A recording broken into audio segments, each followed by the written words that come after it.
wabarakatuh. Perkenalkan, nama saya Anissa Aulia Putri dari kelas 12 MIA 1, Madrasah Aliyah Negeri 1 Mandailing Natal. Pada kesempatan kali ini, saya akan membahas amar ma'ruf nahi munkar. Tentu, sebagai seorang muslim, kita sering mendengar kata-kata itu di ceramah, khutbah, ataupun dari mulut ke mulut. Nah, apa sih amar ma'ruf nahi munkar itu?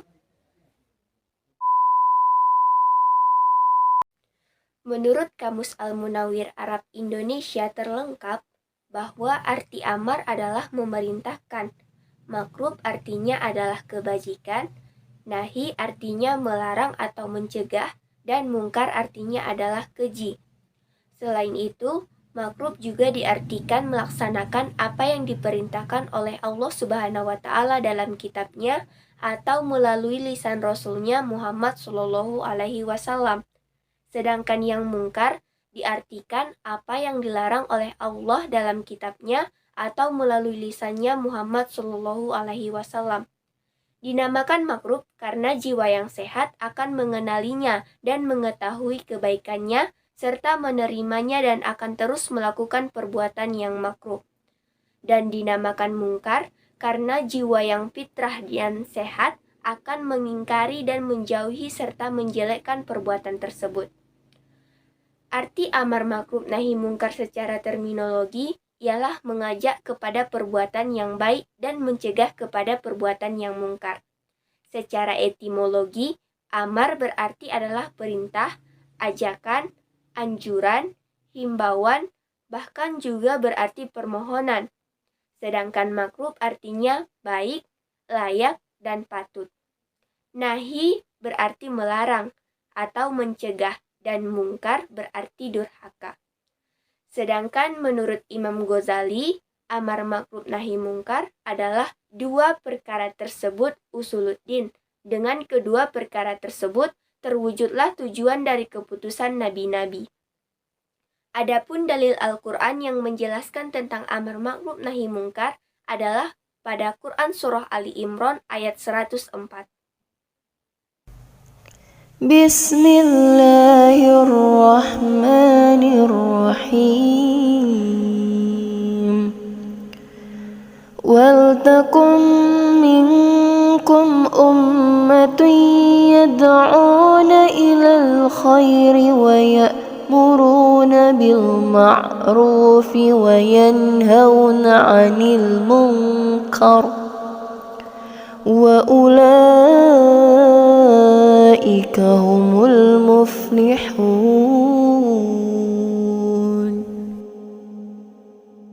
Yang artinya, dan hendaklah di antara kamu ada segolongan orang yang menyeru kepada kebajikan, menyuruh berbuat yang makruh, dan mencegah dari yang mungkar. Dan mereka itulah orang-orang yang beruntung. Quran Surah Ali Imran ayat 104. Jadi, di dalam Al-Quran pun kita dituntut untuk selalu mengajak kepada kebaikan dan menghindari keburukan. Amar ma'ruf ini adalah salah satu kewajiban kita sebagai seorang muslim. Dalam keseharian, kita bisa melakukan kebaikan-kebaikan dan tentu mengajak orang lain pula untuk melakukan kebaikan tersebut. Jadi, pahala yang kita dapatkan akan tersalurkan kepada saudara-saudara muslim kita dan tentunya kita akan turut mengajak saudara-saudara muslim kita ke syurganya Allah yang selalu kita harapkan. Di sebuah hadis disebutkan dari Abi Sa'id Al-Khudri radhiyallahu anhu berkata, saya telah mendengar Rasulullah Shallallahu Alaihi Wasallam bersabda, yang sekira-kiranya berbunyi, barang siapa dari kalian melihat kemungkaran, ubahlah dengan tangannya. Jika tidak bisa, ubahlah dengan lisannya. Jika tidak bisa, ingkarilah dengan hatinya. Dan itu merupakan selemah-lemahnya iman. Hadis riwayat Muslim. Sebagai seorang muslim, kita akan selalu mengajak saudara-saudara kita kepada kebaikan, dan itu pasti. Dalam hati nurani seorang muslim, jika iman itu tumbuh di dalam hatinya, maka kita akan secara otomatis mengajak kebaikan di segala momen di kesempatan apapun. Terkadang Jika kita melihat keburukan, kita tidak mampu untuk mencegahnya. Maka seperti apa yang telah disebutkan dalam hadis tadi, selemah-lemahnya iman kita bisa menegur orang jika ia melakukan keburukan, yakni dengan hati kita atau bisa dengan doa. Tetapi jika kita dapat merubahnya dengan tangan kita, maka kita harus bertindak. Tidak boleh seakan-akan kita menghindari keburukan dan semakin menjerumuskan saudara kita sendiri dalam kesesatan. Dalam kegiatan sehari-hari, banyak momen yang harus kita manfaatkan agar kita bisa mengimplementasikan apa yang ada di dalam Al-Quran ke kehidupan kita sehari-hari. Seperti contoh ketika di sekolah. Saat di sekolah mungkin tidak banyak orang yang bisa kita ajak untuk berbuat kebaikan. Tetapi setidaknya ada teman-teman sekelas kita yang bisa kita dorong untuk selalu berbuat kebaikan bersama dengan kita. Contohnya seperti kita mengajak teman kita untuk sholat tepat waktu, atau ketika guru-guru mengajak kita untuk sholat tepat waktu, maka kita harus bersegera melaksanakannya. Dalam konteks Islam, sebenarnya kebaikan itu diperuntukkan untuk diri orang itu sendiri. Kenapa? Karena setiap kebaikan akan memantul ke kita dalam segala hal, termasuk juga keburukan. Jadi, kalaupun kita melakukan keburukan sekecil apapun itu, maka kita akan menuai hasil yang lebih daripada itu.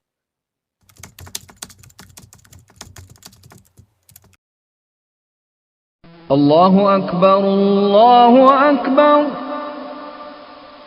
Allahu Akbar, Allahu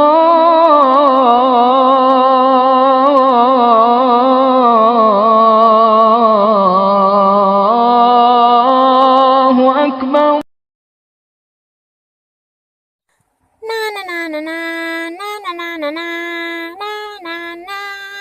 Di mana ya Bang Dito?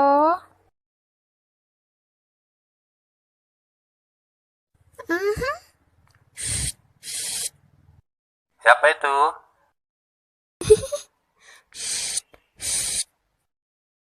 Kenapa Dek Sipa? Ya, ketahuan. Bang Dito lagi ngapain? Lagi sibuk mengerjakan tugas. Abang udah azan. Sholat yuk. Ntar lagi nanggung nih. Abang, kalau kita udah sholat, pasti kita akan tenang. Dan sholat itu nggak boleh ditunda-tunda. Nanti kita akan rugi. Emang kamu tahu dari mana, Dek?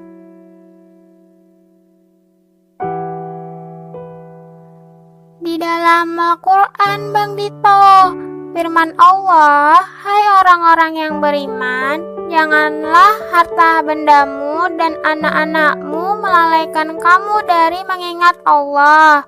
Barang siapa yang berbuat demikian, maka mereka itulah orang-orang yang rugi. Quran Surat Al-Munafikun ayat 9.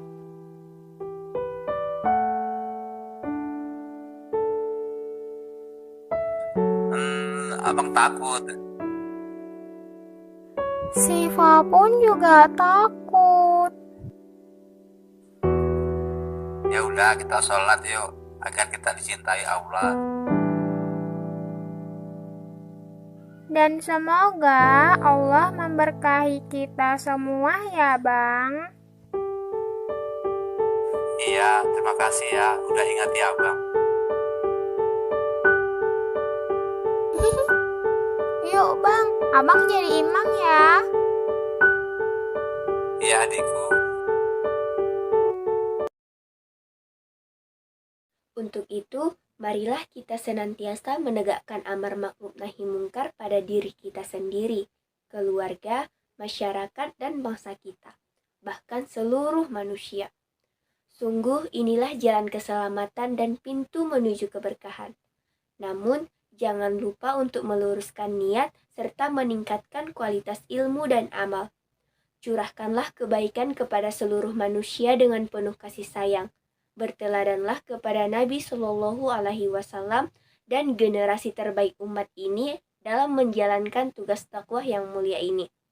serta bersabarlah atas segala rintangan, karena Allah Subhanahu wa Ta'ala selalu bersama orang-orang yang sabar. Assalamualaikum warahmatullahi wabarakatuh.